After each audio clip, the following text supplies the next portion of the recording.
Hello, hi, and how are you? Welcome to the Two Dudes podcast. I'm Rick. That's Kevin. Got a lot to get through today. I'm feeling real good. How are you feeling, Kev? Sure, I'm cool. I was sitting there listening to Steve Smith podcast, and I forgot what time it was. I was like, "What is that ring sound?"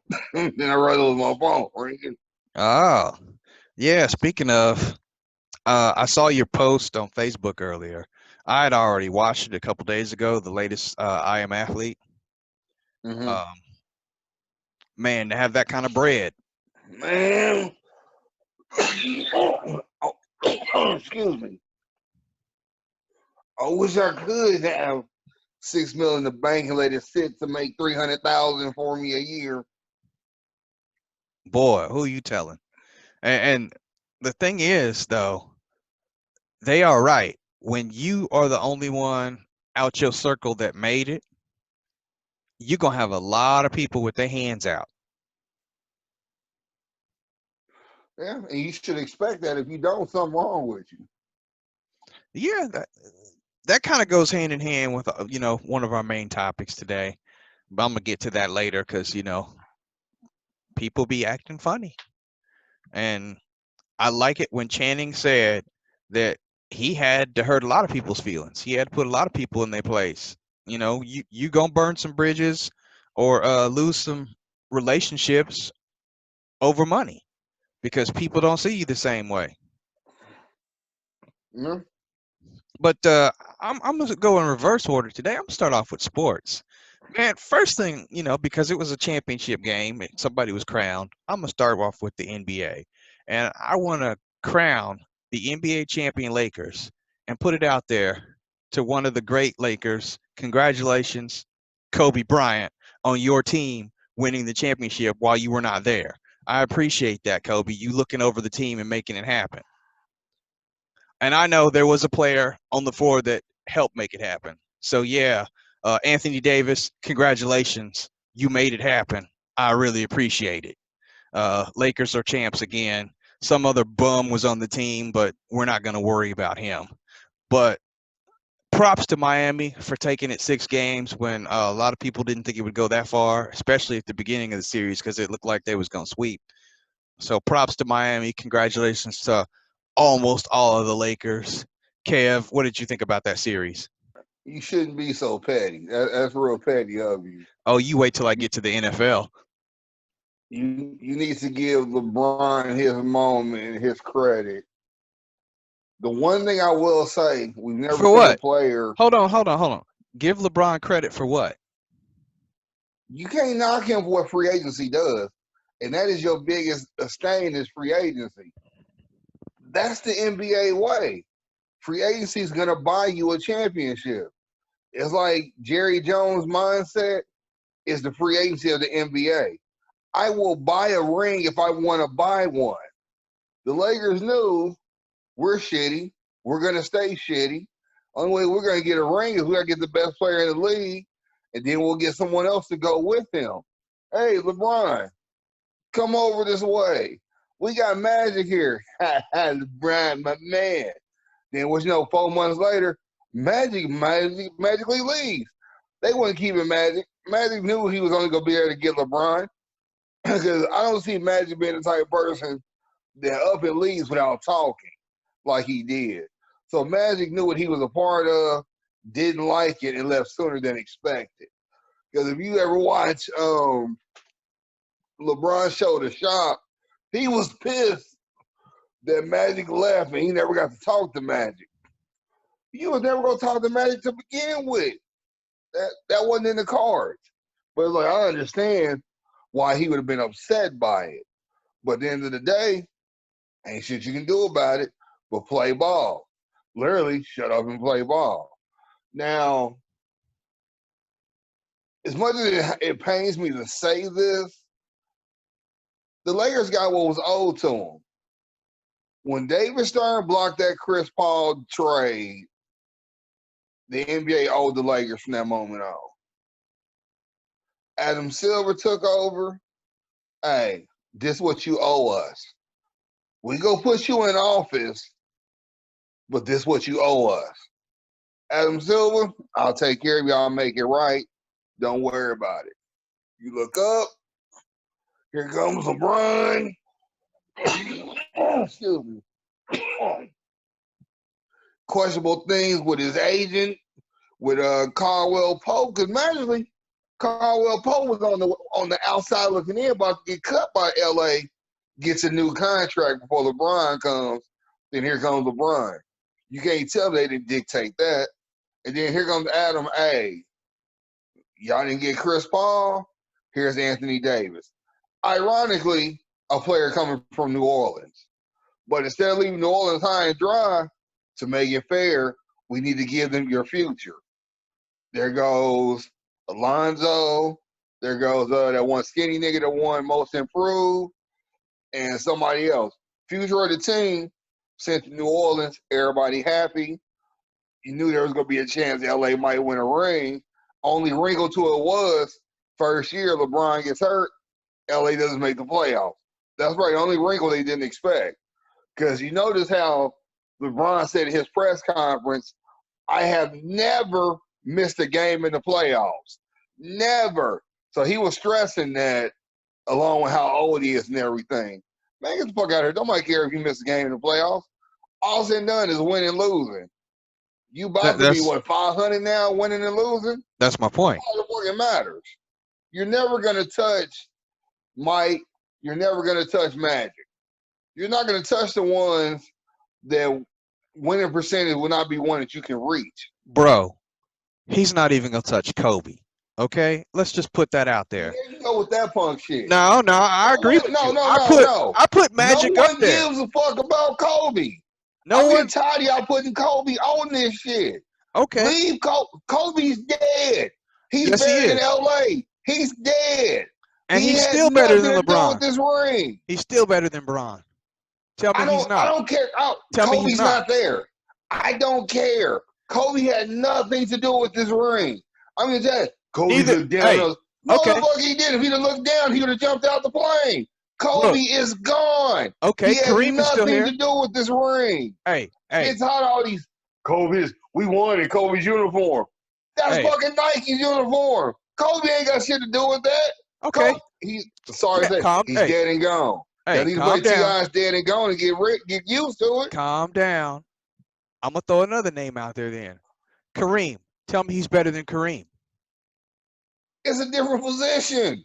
Tell me he's better than Magic. Kareem won in Milwaukee and he came and won in L.A. Tell me he's better than Magic. It's the same thing. Tell me he's better than Magic. He's not. He is Magic. He's better than Magic because he can score. No. It's a different league. LeBron's nothing but a bigger Magic. Nothing more, nothing less. It's a different league. If you were around in the 80s, you could see that if Showtime Lakers wanted to, Magic could have been put in a scoring position and he would have scored more. I don't doubt that. But here's the thing, though. We can't say if. Magic was put to be the triple-double king that he is. LeBron, since day one, has let it be known he's a Magic, not a Mike. But everybody, because he's LeBron, because of the highlights and everything, they wanted to make him Mike, but he's always been Magic.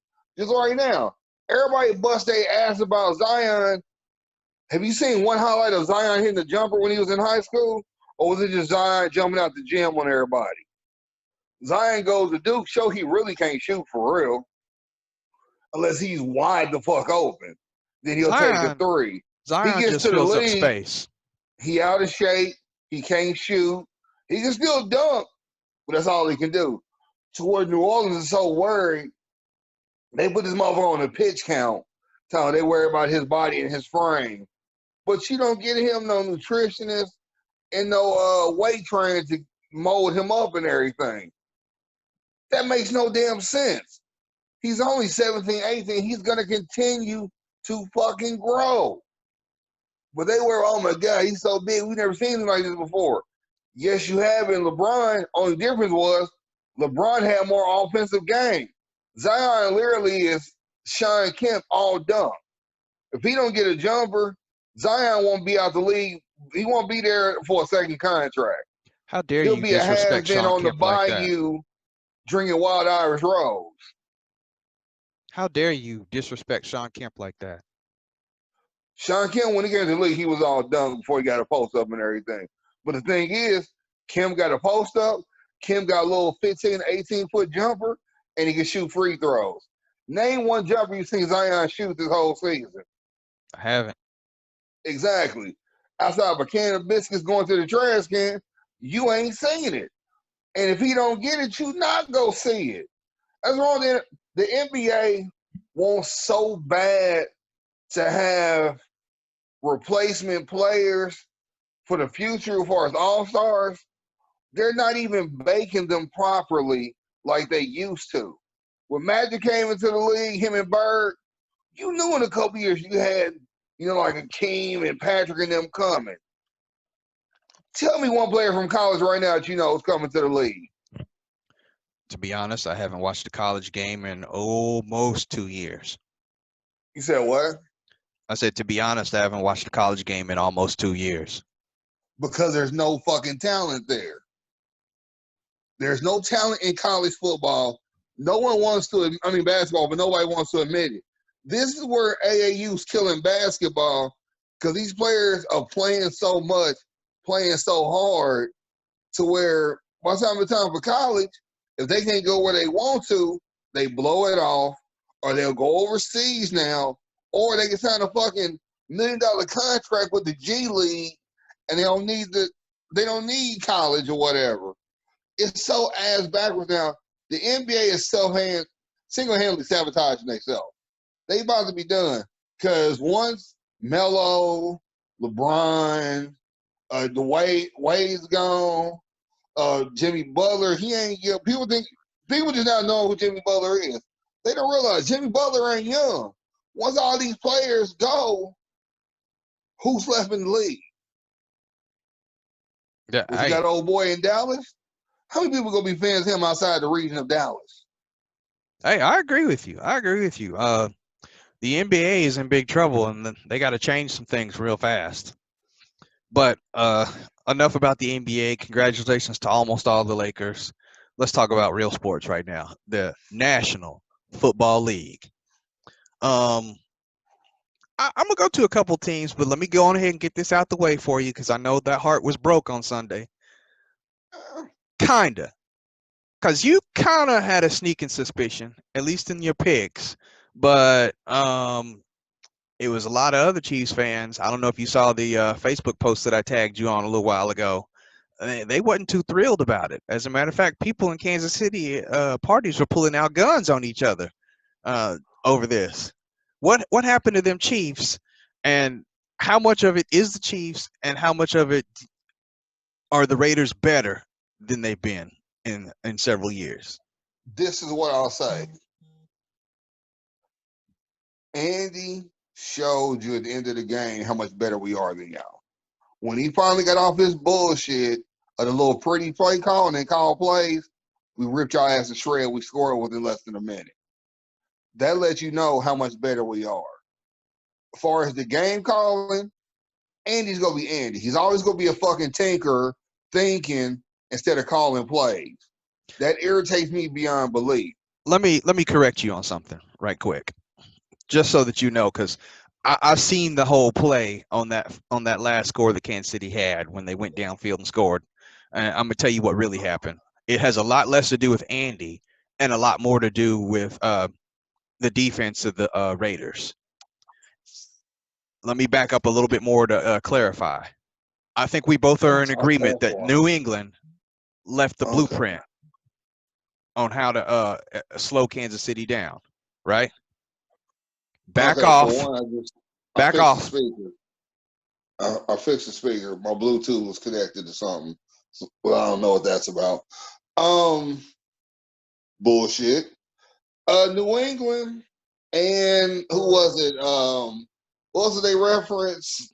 But it wasn't bullshit because we did slow them down by doing what I'm about to say we did. We did not blitz. If you blitz Mahomes, he will kill you. But see, ain't no ifs, ands, or buts about it. You drop back in coverage, you have a chance. No, you don't. Apparently you do, because we won the game. Okay, that's what I'll say. You do, and that's where it falls on Andy for tinkering and not making adjustments. Because like I told you, this is when I learned even we needed motherfucking preseason for the simple fact that we wasn't ready like we should have been. Let's not talk about preseason anymore. This was game 5. No, You had you're your not 4 listening. games. You Yeah, had your you're not 4 listening games. though. It's explanation. Let me explain it to you. You Okay. ask a question, I'm gonna give you a legit answer. All right. You know that little pocket Hercules motherfucker we got in the background, right in the backfield. Yeah. Andy ain't had nobody like that since probably Brian Mitchell. He definitely ain't had nobody like that since he's been in Kansas City. So therefore, he's still learning what to do. You've seen a erroneous amount of calls they call for him running to where 2, 3 here, 1 yard there, take a loss. To where he should have been like halfback dive, counter, counter. That's the end of it. And he kept trying to run plays with this motherfucker. No, focus on the game. It's one of the things to where the mindset is, I'm going to call my calls regardless. I'm not going to make adjustments because it's early in the season. And I hate that mindset. And the way they kept saying, we 4-0, we 4-0, we 4-0, we 4-0. Oakland's never won. Oakland's never won. Derek Carr has never won. It's like the shit they kept selling, I knew at some point that game was going to be taken out of our hands. Because you told me yourself you play against the team, the refs, and the crowd. There were 3 times the ref fucked us over. 2 of them should have been a Tyreek Hill touchdown or a deep pass, and Travis Kelce when a touchdown went to Edwards-Helaire. Those 3 things are momentum changers to the game, and you know they are. Because whenever a play happens to us, we hit a team with a big play. Did we ever hit y'all for real with a big play that a penalty flag wasn't thrown and the ball came back? And that's where I'm going with this, because we limited y'all on big plays. You can never really get rid of Kansas You City. didn't limit us. The No, official's no. yellow You flag you have to let limited me us with those finish. bullshit penalties. No, you have to But let me that finish wasn't a now. hold on. That Let, wasn't a hold on that lineman. let me That let wasn't me a finish. hold. Don't talk about 1 or 2 plays. I'm talking about the entire game. If you put it in perspective, if you don't blitz Mahomes, he can't burn you as well. If you blitz him, he will burn you every time. He's just like Peyton Manning when it comes to that. Oh, y'all coming towards me? That means there's a free man. All I got to do is find him. Well, see, that's the thing. No, let That's me what finish. Let I'm me saying about finish. that. The And that's Raiders, where that fall. the Go ahead. Raiders, Go ahead. the Raiders blitzed 5 times in that game. Only 5 times. And here's the thing. They blitzed 3 times in the first quarter, once in the second quarter, and once in the fourth quarter. Those 3 times in the first quarter, we got burned. And that's why Kansas City jumped out on that big ass lead. We did it in the second quarter at the beginning of the second quarter, and then the defensive coordinator learned his lesson, said, nah, we going to back off and drop into coverage. Y'all had a hard time scoring on us. We caught back up, and we tied it at halftime. Third quarter, we didn't blitz at all. Kansas City didn't score. Fourth quarter, you scored on a play where we blitzed the Okay, previous so play. here's where we throw a flag on that. You say third quarter we didn't score. Y'all tied this at the third. Nobody scored in the third quarter. Let's be truthful about it. We didn't score because we never touched the ball. We touched the ball like 1 drive in the third quarter. Okay. Y'all went on this Don't blame erroneous. don't blame the refs on that one. No, I say about the refs. Okay. Y'all went on this erroneous drive of running to here to. Y'all went on this long drive that somehow was like time eclipsed and lapsed. And y'all kept going back and forth, back and forth. I don't know if y'all even scored off that drive when it was all said and done. We But did not. There was no score in the third quarter by either team. Y'all played y'all game. But here's the thing. There is a playbook that we have for that defense. Why Andy's not doing it, I don't know. There have been teams before that didn't blitz all the time. And that was Baltimore last year. We still won. I don't know why Andy's not going it. And honestly, and this is going to feed into what you've been saying about fans, I think the players have been too cocky, too arrogant, and this is Andy humbling their ass, which I have no problem with that. It's irritating as fuck, but I have no problem with that. Because look how the kicker was after that game winner, how he was moonwalking, feeling his damn self, and he got thrown out to the wolves and got roasted the past 2 games before this game against y'all, where he actually was back to normal, hitting extra points and field goals. Before that, that motherfucker was, oh, I missed this one. I still hit the game winner. I'm still hit the game winner. His ass had to get humbled. I swear to God, every time we play Baltimore, they've done that like New England to where they didn't blitz all the time. We still ate their ass up. We called the right plays. Now, the one thing that's messed up right now is old boy Robinson head isn't in the game because he stepped in when Watkins got hurt before and still did his thing. But I think because, remember, he was a highly touted free agent, supposed to be the #1 receiver for the Giants, and I don't know what happened. 1-year contract with us for $2 million. You went from a #1 receiver to $2 million. They say because he wasn't that good in the Super Bowl. He did drop some passes, but nigga, that's your fault. You get paid to catch the ball when it's all said and done. Right. And since he's been back, when you see him, he's dropped more than he's caught. And Andy has put him on display on a lot of touchdown drives trying to get him the ball, and he keeps dropping in coverage. We got a lot of cocky motherfuckers that got to come down. All right, you got a ring. But, you know, some of them in college and in high school, they never been there before. Then you get there on the highest stage possible, probably going to take a little bit to bring your ass down. That loss to the Raiders probably brought their ass down. Do I like the loss? I don't like that shit one bit at all. And what do Am you I get for happy your with it? trouble? What do you get for your trouble next week? The Fucking Buffalo Buffalo. Bills. So this could be a downward scope. But what's going to happen, Andy's about to grind these niggas to death to where Buffalo will get a high dose of Edwards-Helaire, but it's going to be how he's supposed to be used. Screen pass, halfback dive, a counter here and there. Not all this pretty shit. Bro, do not run against Buffalo. You will lose that game. No, we won't. They have one of the best run defenses in the league. You can't You can run for beat what them. they can do. Beat them with the pass. Seriously, If we had our #1 receiver in that game, we would have won the game. We only lost by 7 points to Buffalo. We can beat Buffalo for the simple fact that they passing game. If you take out Diggs, which is amazing how Diggs came in, became the guy, and everybody else forgot how to play. Because Diggs is what killed y'all. He had a couple of big catches where you thought the ball wasn't catchable. This motherfucker made that catch.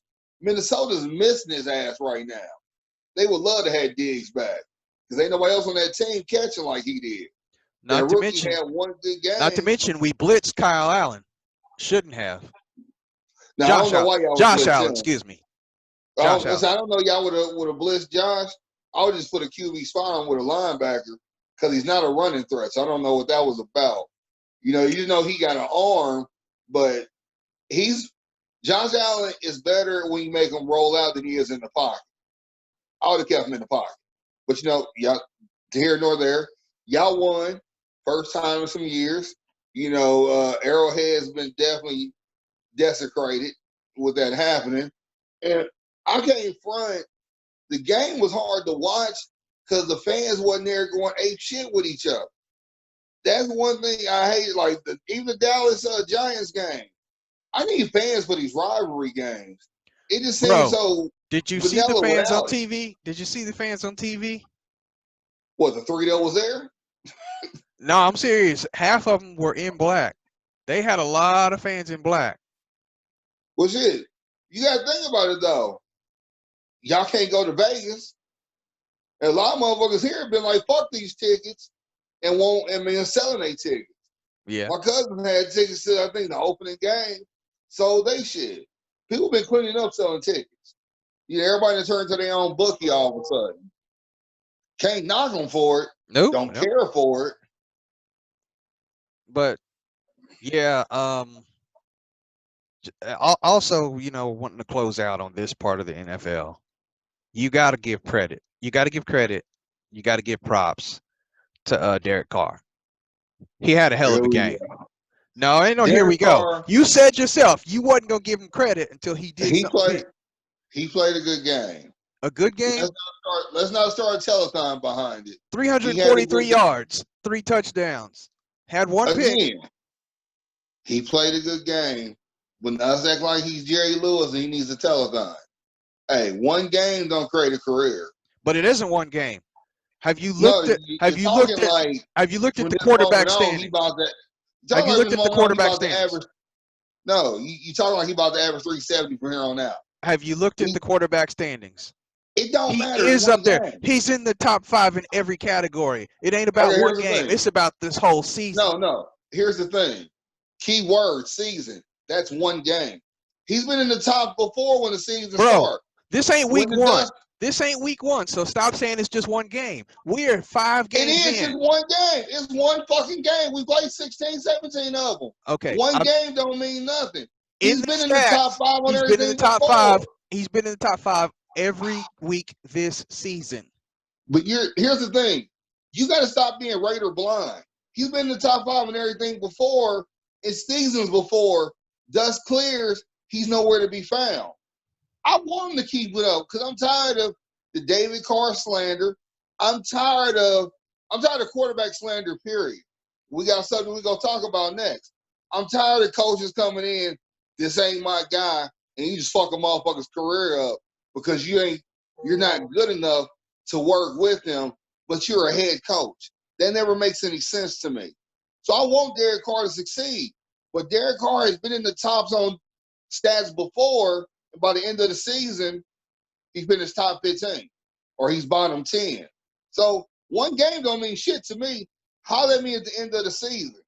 That's what it boils down for anybody.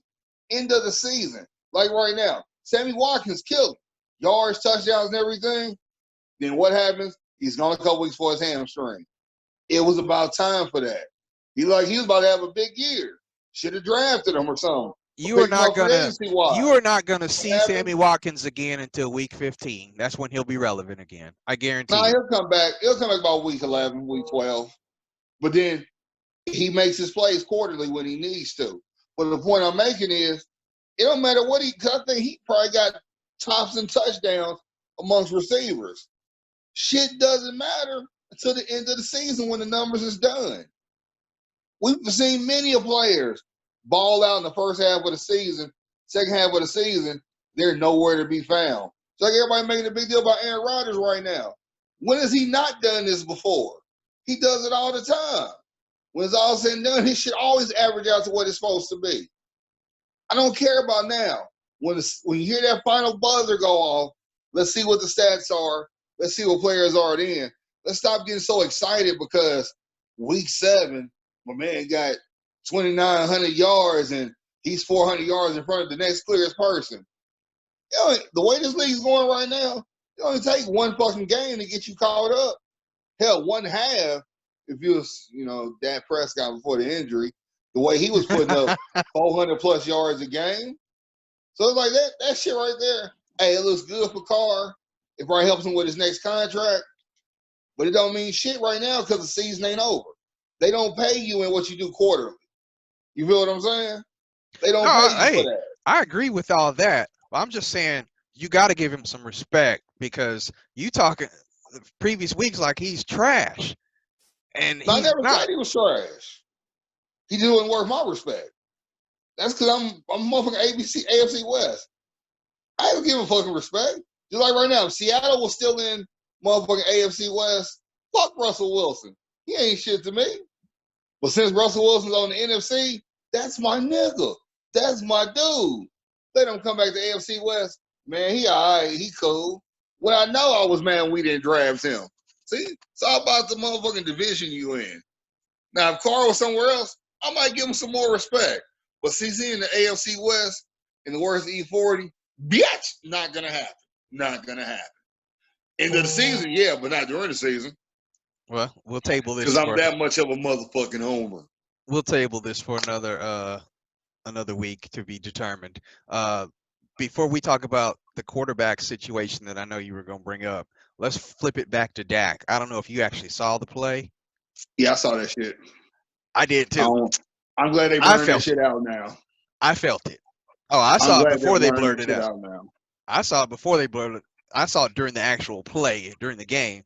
I caught the replay because I had turned from the game. I was watching the other game, and then I saw my phone was blowing up. Dak's down, and I was like, "Down from what? What did he do?" And when I saw it, I was like, yeah, so, that didn't hit too good with me." Yeah. Damn. Do you think maybe he should have signed that contract in the off season? No, no. You stick to your morals, you stick to your guns. You know what you're dealing with. Now, here's the problem. Dallas punk ass talking about we're gonna take care of our guy. That's our guy. That. Are you gonna stick to what you're saying, or are you just saying this shit for PR? I'm gonna say it's PR because Jerry said that same shit last off season, and they didn't reach an agreement. That's because, again, like we talked about in previous episode, unless his name's Tony Romo, Troy Aikman, hell, Andy Dalton, they all got one thing in common: they're white. He's not gonna pay him what he wants. And that goes into our next subject because you wanted to talk about that. Um, we got two quarterbacks that are potentially going to be without a team here shortly. One of them is white. That would be Matt Ryan in Atlanta, and the other Mm-hmm. one is Dwayne Haskins, who is black, and he is in Washington. Holler at me about the Dwayne Haskins situation. Okay, Haskins, it irritates me because the typical you got drafted, but the coach that drafted you isn't there anymore. New coach comes in, plays with you for a second, then decides, "Oh, I'm gonna go ahead and bench you because you're not my guy. So therefore, I'm gonna get rid of you." And Haskins is pretty much on the trading block for Washington. Anybody who wants him, and somebody should take him. He's only been in the league a year, 6'5", got an arm. He just a little rough around the edges. Anybody with common sense would get a coordinator that can work with him. You just had Cam Newton. Yeah, he's not Cam, but he got Cam's arm. He may not have Cam's physical prowess as far as running people over and being so big, but he got Cam's arm. What you need a quarterback to do? Throw the ball or run a motherfucker over. You need him to throw the ball. And what can he do? He can throw that motherfucker. So it's one of the things where it's just sad. And like when it comes to white quarterbacks, you never see this happen. Like when back when Harbaugh got Kaepernick and he had Alex, Alex still had what, 2-3 more years before he finally got rid of him?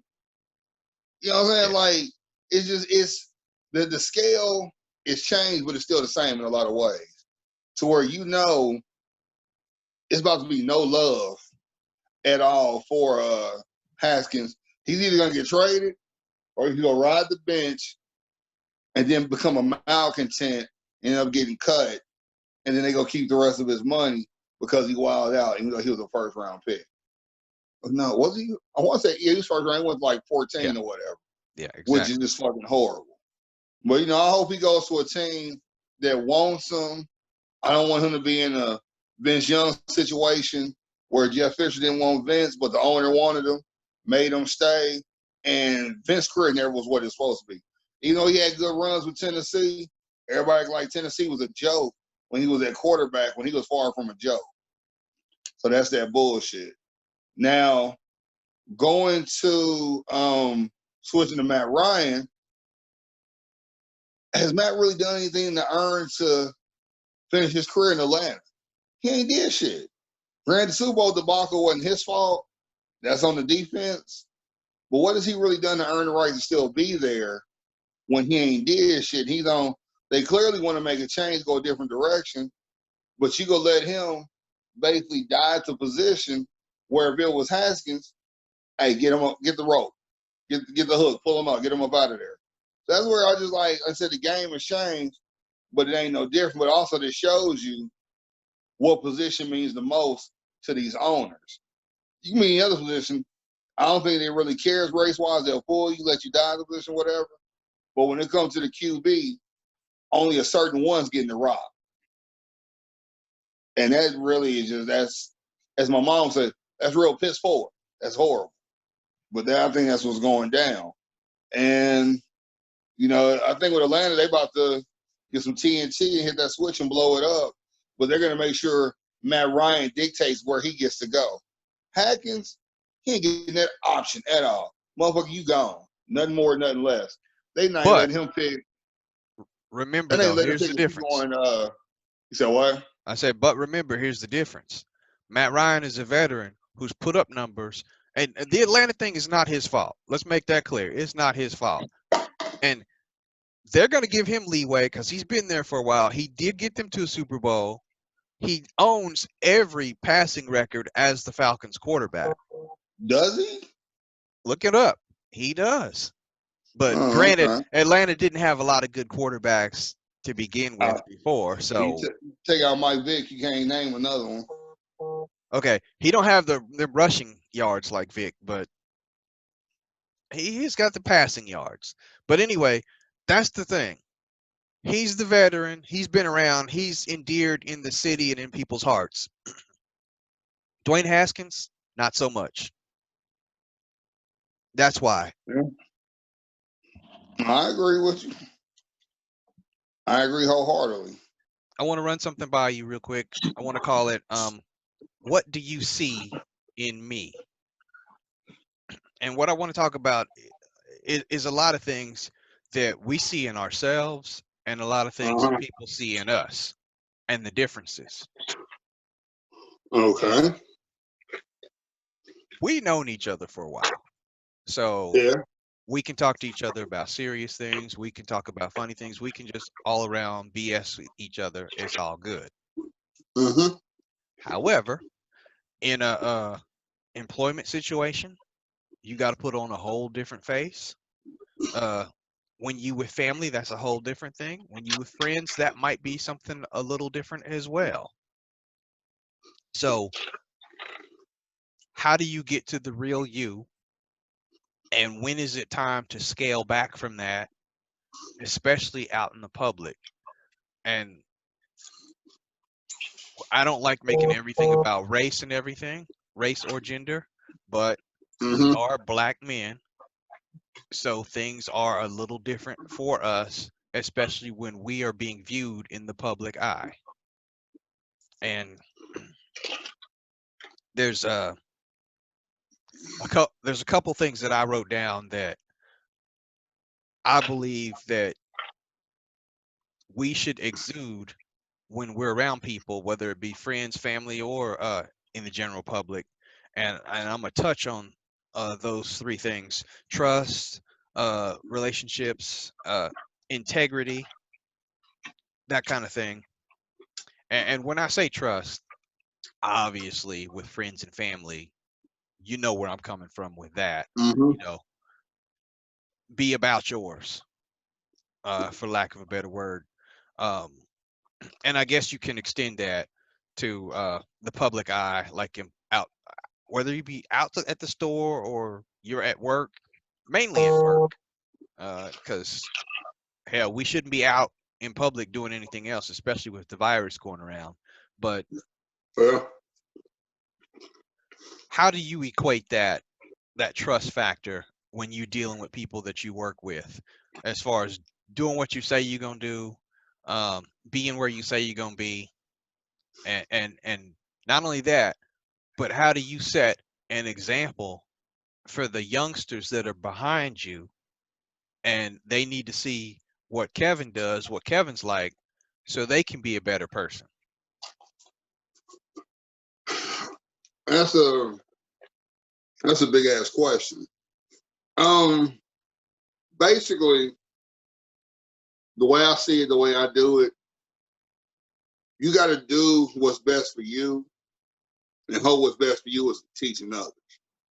When it comes to jobs, like me and you, I think we hit it off instantly, but we didn't hit it off instantly. I think once we did a little bit more one-on-one, and we kind of got a feeling for each other, that's when, like I said, we could hit it off. We was, cordial. We was like, hey, he's cool, whatever. But the more we started working, we realized, okay, he's cool. And I think for a lot of us, time equates everything for us. The more time I'm around you, the more time I get a feel for you, the more time I want to break bread with you, the more time I'm gonna want to, holler at you outside the gig. Because remember when Joey threw me that birthday party, I was surprised as fuck to see you there. I was like, oh shit, Richard here. And I was like, we cool like that though, so he should be here. But I was mind blown at first because I didn't even think about that. But at the same time, we was always talking and hanging at work anyway, so it made sense. And when she did that, I was just like, damn, even the missus is cool with him. That doesn't always happen. I mean, when you go to a job, even though people say no new friends, all that type bullshit or whatever, you're gonna end up with about 3 to 5 people you're gonna be tight with. To where if you leave tomorrow, you still go talk to them. I think I'm probably like that since I've been at the Q. There's probably as like as you, Ben, BG, let me see, like Ambrosia. I've done stuff with there's other people I just can't the names is Jerome, you know what I'm saying, Katrina, it's like that was a rarity because everybody was so close knit with each other.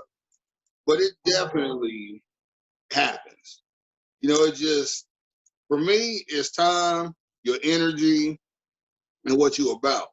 Because I would laugh and joke with you, but when it's time to get work done, it's time to get work done. I'm Right. not always about that foolish, that clown boy shit. So it's one of those type things. And I guess that a lot of that goes hand in hand with integrity and trust. And it's a little different though in relationships. Um, like I was telling you, I don't know if it was this morning or yesterday when we talked, but I think that you and I are the same when it comes to relationships. When we're with Mm-hmm. somebody, we're with somebody. We Yeah. give 100%. We're willing to do whatever it takes. Oh, And without the a doubt. problem is, there's a lot of people that are not like that. There's a lot of people that will either go into a situation thinking it's going to be doom and gloom, so whatever. And there's a lot of people that will constantly be looking for an out, not willing to take Mm-hmm. responsibility for problems, not willing to work things out when something comes up. Uh, if there's a leak in the boat, they want to jump out instead of fill it up and help everybody. And I think that there are too many people that do that kind of thing, that if they just learn to roll up their sleeves and put in some work, things would be a whole lot better for themselves instead of always looking for the damn easy way. The easy way is not always the best way. As a matter of fact, 9 times out of 10, the easy way is going to come back to bite you in the ass because it wasn't so easy after all, because it's going to lead to something a lot harder or a lot worse. Yeah. Just the world is different. A lot of old school marriage don't mean the same. When I learned, going through my ordeal, um, which ironically Wednesday makes 2 years going through all that. Shit's Damn, not bad. has it been that long? Yeah. Man. Um, either 15th or 16th. So Wednesday, Thursday, every day you want to look at it, that's when the spiral happened that I didn't know was happening. Which, I didn't anticipate 2 years later I'd be where I am, to where,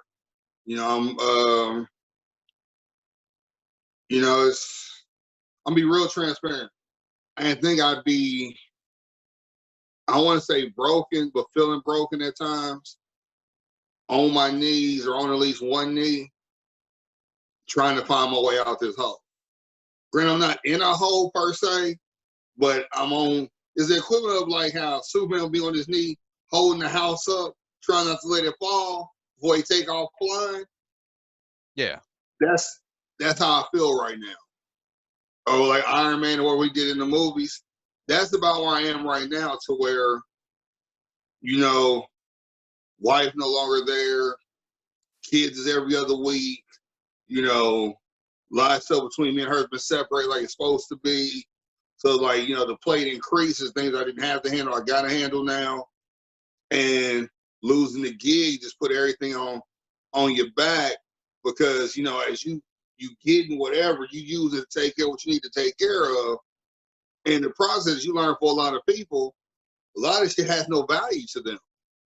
A lot of people I talked to was like, I'm on second, third, fourth marriage. First one, oh, that's child's play. But I never had the mindset of being on a second. It was one and done. You know what I'm saying?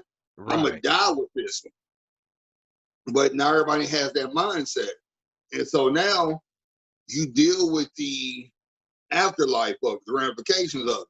You know, you got your co-parent that goes as good as it's supposed to go. Everything's how it's supposed to be for the most part. But, you know, you still got your bumps in the road shit you deal with, where you get on her, she get on yours or whatever. Nerves is some days like that motherfucking shit in the box that you pop or whatever. That's how motherfucking nerves be when you co-parent. You know, you there. You felt that before. You know, just the only thing is you almost at the finish line. But, you know, you get what I'm saying, though. And so it's one of the things to where it's like, I hate to say it, but I'm an integrity, wholesome, left, right, left, you know, kiss babies, help old people across the street type dude. And everything under the sun has been testing that since all this started.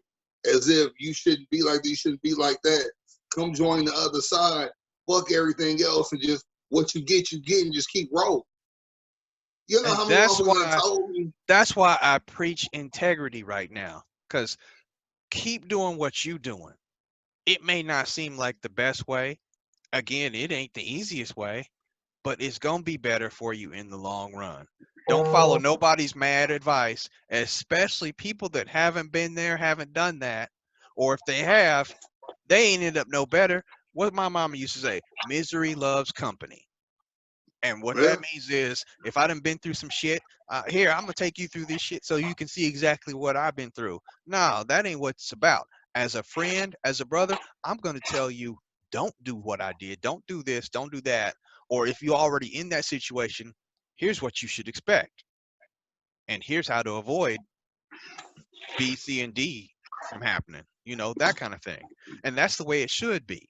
You know, we gotta pull each other up when we down, instead of just saying, oh man, that's just the way it is, or it'll be all right, or go ahead and do this because this will be better for you. Better for who? Uh, I never want to say that I'll tell you that something will be better for you per se, because I'm not in your shoes. I don't know what's better for you. Only you can truly know what's better for you. I can tell you what the best alternative is, but for you to choose that, that's got to be something that you're willing to do. I see. And if you guys know, we're in a serious portion of the show. This this is what you do, and I appreciate it. Because me and you've had talks at 5 in the morning, 6 in the morning, 7 at night. You know, they're basically from 5 to 9 at night. At any point, we could talk, and the conversation could be hee ha ha, serious, or we really break out the cognac. We really talk and talk. That can happen any moment between that time span. And actually, shit, Sunday to Sunday, basically. And Right. I appreciate and I thank you for that, because we've never done it before. And it's kind of like when we did it, I want to say we both needed it, but didn't know we needed it. You know, here I'm coming for advice, and I gained more than advice, and I gained a reminder of the brotherhood that I have with you. To where, you know, we went from before COVID, hey, I'm racing, I'm doing this and the third. Oh, if you need a place to crash, I got an extra bed for you. You see what I'm saying? It's Yeah. just like, it's literally like we planted more seeds and watered more grass, and it grew that much more. It's one of the things where I won't even say it's a black thing. It's just a people thing, period, to where we don't appreciate shit, and we guard everything. So many motherfuckers was like, don't worry about it. You'll do good next round, you know. Well, a lawyer told me I got divorced in my 40s. I got a new wife in my 50s. I've been loving life. You'll be fine. What the fuck? You know how many motherfuckers told me, okay, well, shit happens, whatever. Sell your house, move on, start over. Why would I sell my house? This house is more of my kids than it is me. You feel what I'm saying? Yeah, This I feel is their exactly what you're home. saying. Yeah. And that's that bad So many advice. motherfuckers, yeah, as if, as if houses growing trees and I can sell one and pluck another. What if I sold my house and I'm in an apartment right now? I ain't got no job. How am I gonna apply for a home loan with no job? You feel what I'm saying? Yeah, I mean, yeah, you can't do things to hang yourself based on, something that somebody else randomly comes up with. And again, like I said, 9 times out of 10, when people give advice like that, they haven't been there, they haven't done that. They just tell you what they think they would do if they were in that But situation. but what I'll say with our culture, we're so mindset on not being tied down by anything. We'll do whatever to get rid of shit. So we want to come and go or jet like we want. When what are you really doing? You know what I'm saying? When it's all said and done, what are you really doing? And that's You something know. else when I'm talking about integrity and how people are seen. When you mention we just want to get rid of shit, a lot of people when things get tough, they abandon them. People will not, try to pay their bills. Uh, they'll create another bill in order to pay off another bill, or they'll just brush it to the side altogether. And then all that's going to do later on is get you in trouble. And a lot of people, and this is going back around to the main topic, how do you see me? And me being anybody can ask that question. Mm-hmm. A lot of people will put on a front around everybody. Oh, I'm living my best life, or oh, I got all this, I got all that. But behind the scenes, your ass is struggling. Behind the scenes, things ain't what they seem to be. Social media is a good example of how this has spiraled out of control.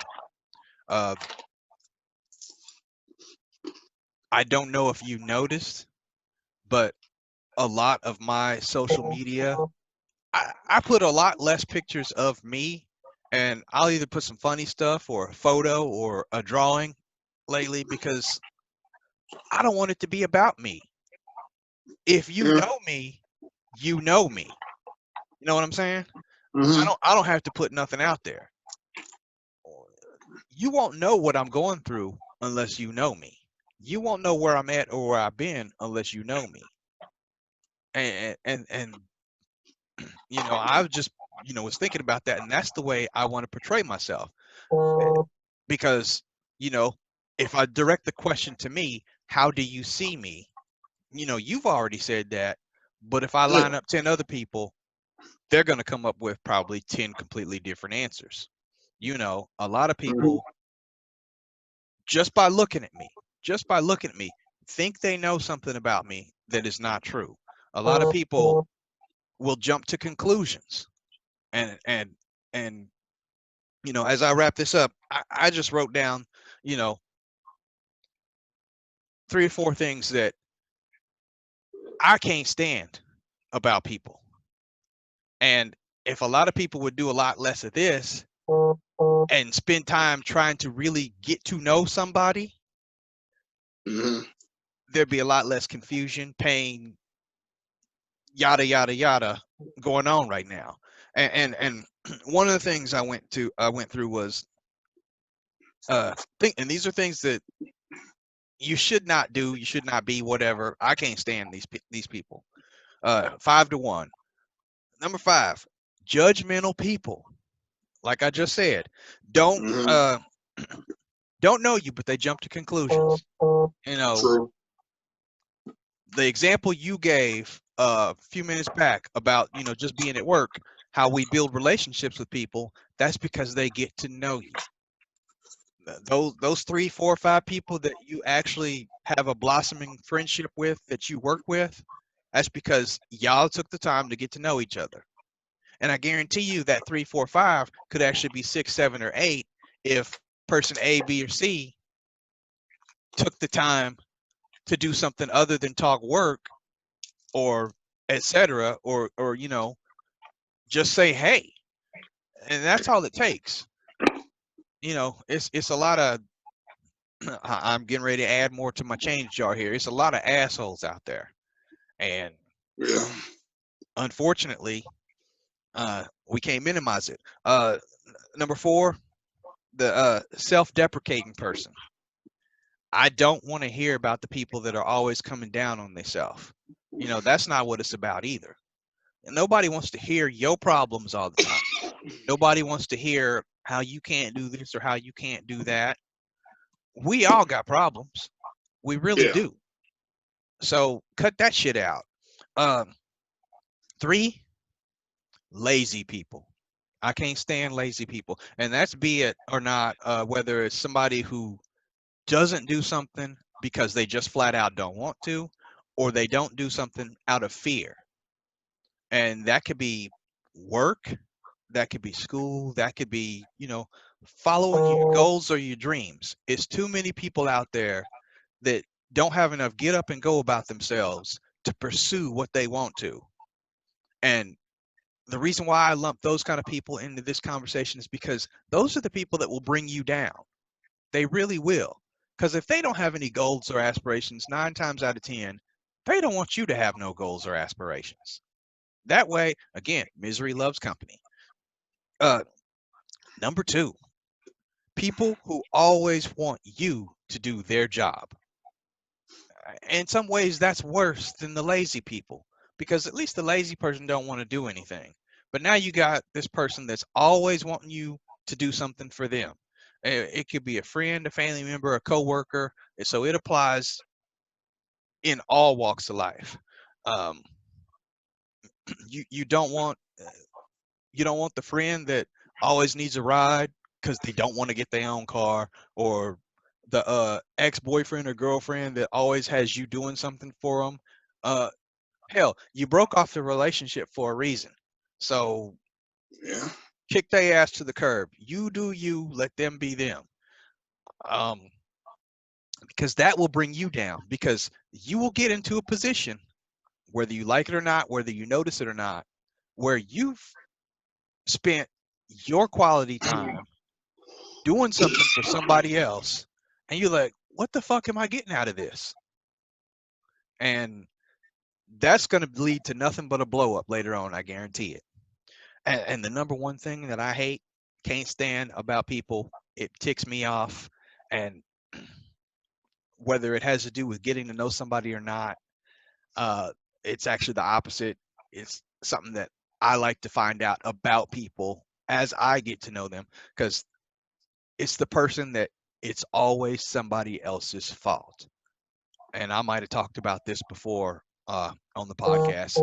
I can't stand it when somebody's always complaining about this didn't happen because of that person. This didn't happen because of that person. I could do this, but I can't do it because of this person.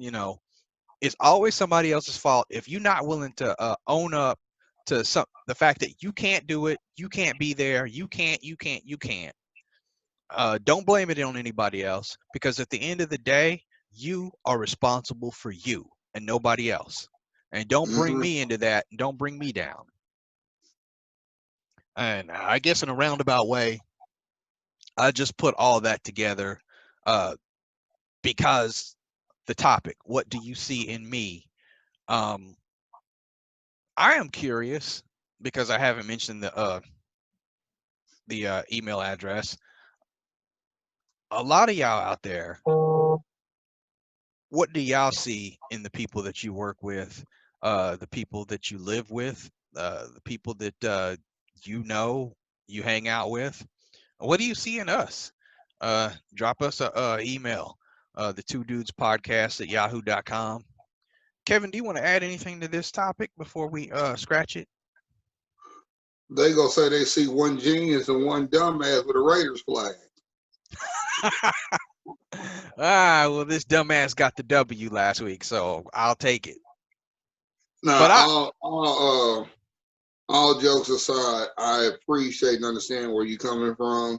Like I said, you and a handful of other people have been stalwarts in me staying firm on the ground, you know.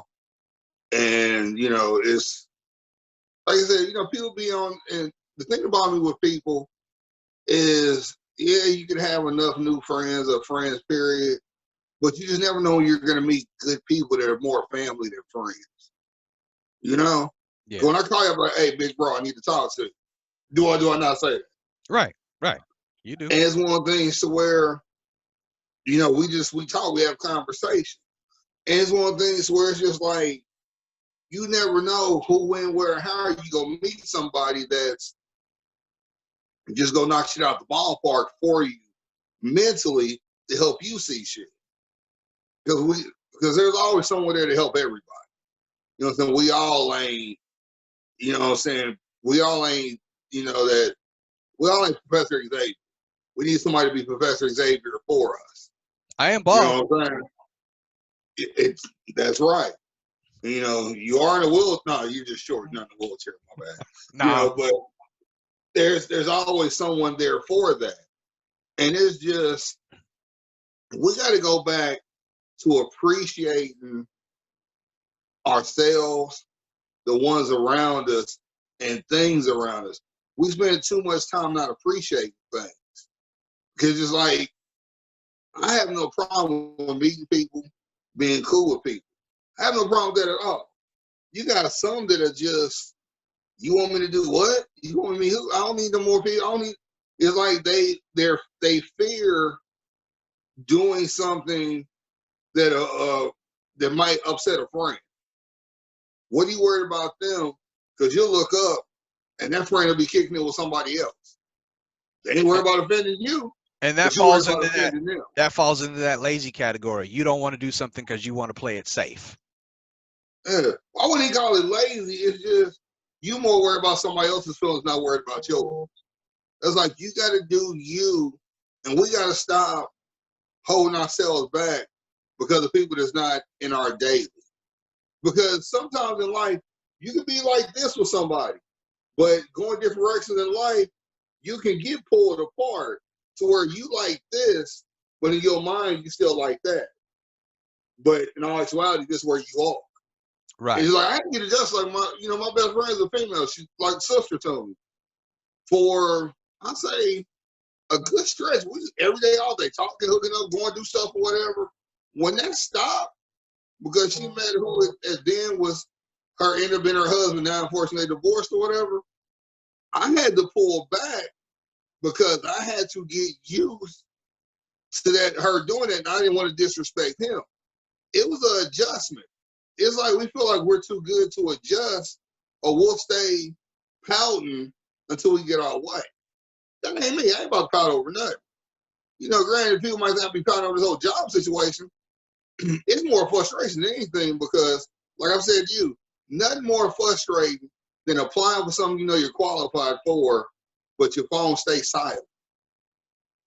You know what I'm saying? As Right. That is least ring and frustrating. be like, we thought about it, then hang up.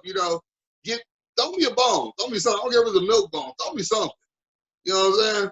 But Right. it's just this world needs a lot of healing with a lot of people that don't want to be healed when it's all said and done.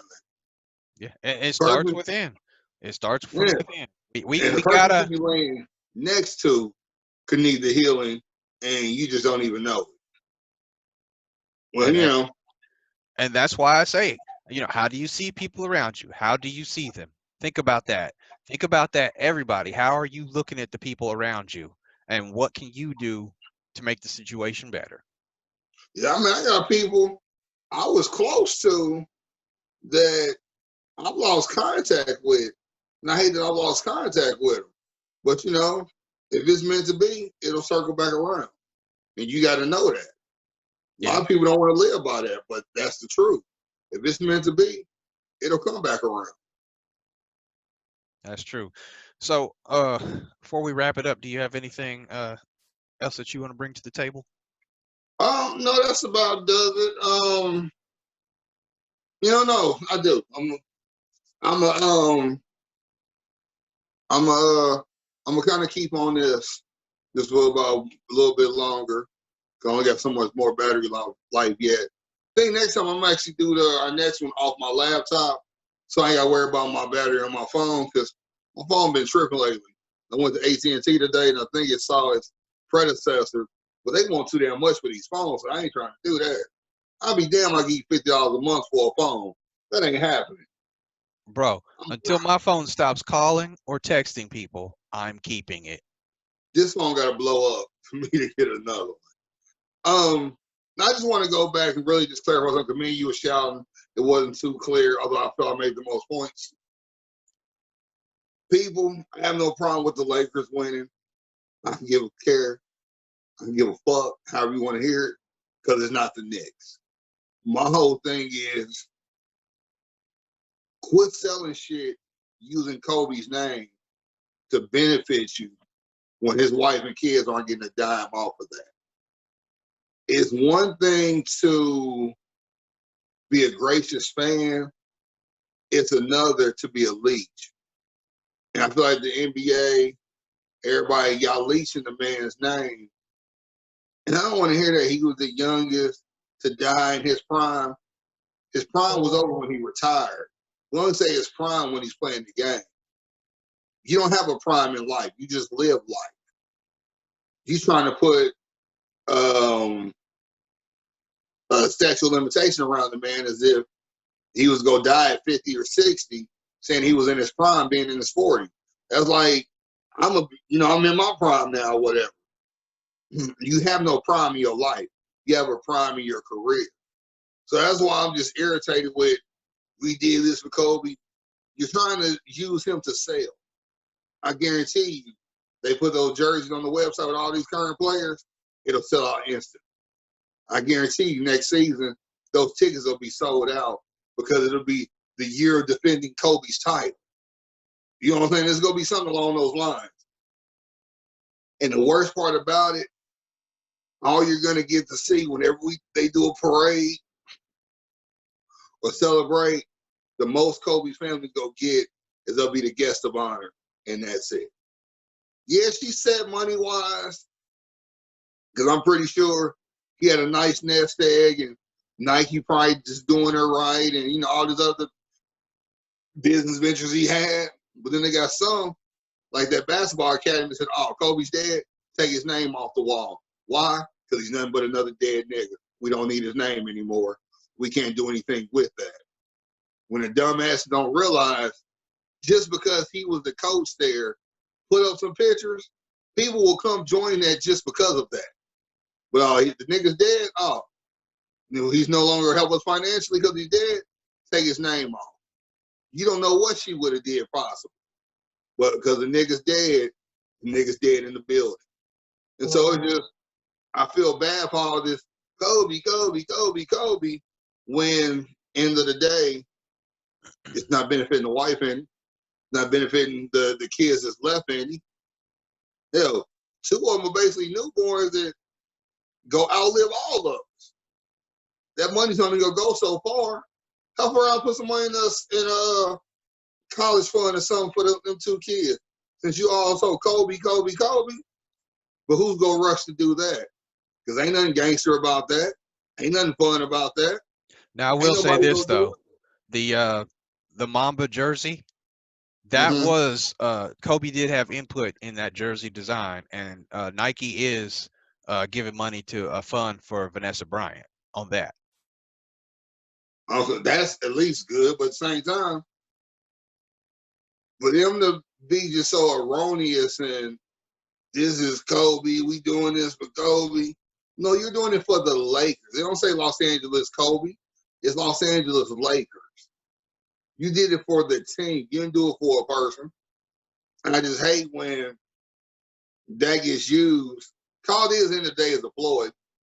All this is a ploy to increase stuff that benefits the team overall. I give Nike props for making sure Vanessa gets something in the long run, but it's kind of like Jordan. Everybody, Air Jordan, Air Jordan, Air Jordan. Yeah, Jordan makes say $20 million a year off his shoe along the retros. He's making 20, Nike's making 60. So what, so Nike's probably gonna make about say 100 mil off these jerseys. Are you gonna give Vanessa better than a third? Will you at least give her close to half? You know what I'm saying? Are you gonna make it look like you really worked with her, or you just threw her a bone? Like, here you go, bitch. You know what I'm saying? How you gonna make it look? I mean, you laugh, but I'm dead ass serious. No, no, I'm smiling because you're right.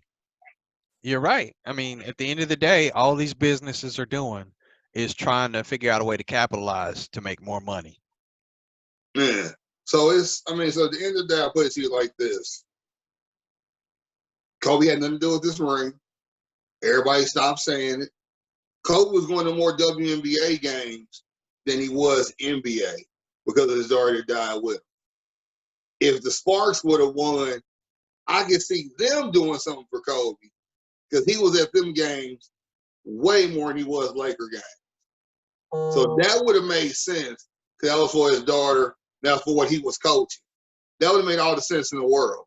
All this NBA go, no, means nothing. And for Oh, LeBron talking about he won his respect and all this, that, and the third, you get it. You've done something no one else has done before. But do something else you've never done before. Stay, make a home of it. Don't stop doing these 2-year deals with an option for a third. Sign an actual 4 or 5 year deal that you're staying, or otherwise come join the Knicks. Because I really ain't gonna give a fuck what you're doing if you don't, unless you're playing for the Knicks. Plain and simple. Like I told my cousin, I thought she was coming to me on Facebook. He a free agent. He about to go somewhere. He about to. He's like fucking Bruce Banner. You think he go stay? Then you look up. He walking on the side of the road with that thumb out, looking for his space to go. Then you see the monster. That's what he is. And the sad part about it, which I know you're gray hair and everything, so you got so much time on this earth. You're gonna have to accept it or stop watching NBA because a lot of greats are supposed to be great players are going to follow LeBron's legacy unless they come into a good situation. So say tomorrow Sacramento drafts the next best thing. They're not going to stay in Sacramento because it's not a good situation. They may get them to a finals, then they're going to go somewhere else where it's a good situation, win some, go somewhere else. That's about to be the way of the superstar. And I'm not even going to say it's because of LeBron, but it's because of free agency and how it's set up. Big market teams can get big name players, while little market teams got to work out this trapeze trade to make it happen. It's like MLB meets NBA, and that's how it's going down now. That's the only thing I love about the NFL is damn near virtually impossible. And also, you need a lot of skilled players. But it's damn near virtually impossible. But the NBA is like MLB. Big name players not going to little teams. The Royals, like Oakland, novelties. It'll be a while before they come around and do it again because they're not getting no big name player. They're waiting on their farming system to basically give another crop of great players. Then they'll go from there. So I hope everybody enjoyed 2013 through 2015 for the Royals because you might not see it again until about 2030, 2040. And by then, I might be blind, crippled, and crazy and won't give a shit. But I just wanted to say that. All that listen, appreciate. All that watch, appreciate. Real quick, because Richard didn't mention it, we got some things brewing, some things working. RJK is about to have a network.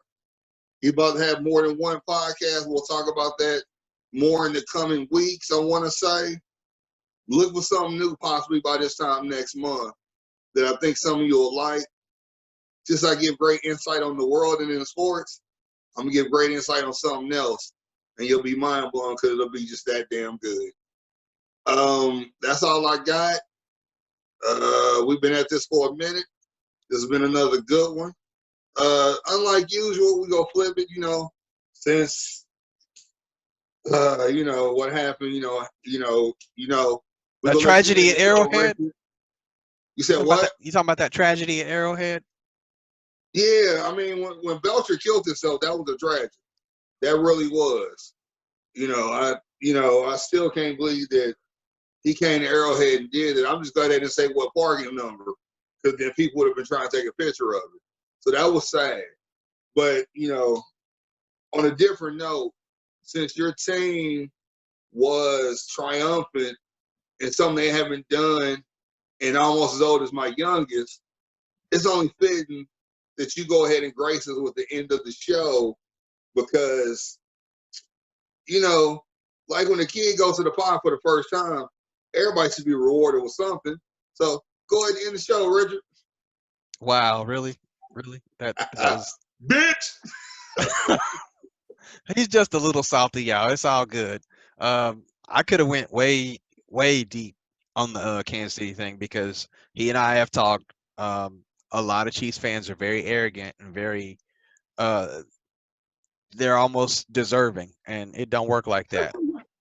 One championship in the last 50 years. You're not I a mean, dynasty yet, but that's another topic for another time because Kansas City might rip off 12 straight wins and be right back in the Super Bowl. So we'll see. Uh, I still give them their props because they are a tough team to beat. But I'm so glad my team went in there and did what they had to do. But that's all I got to for now. Everybody stay positive, stay blessed, and we'll see you again next week.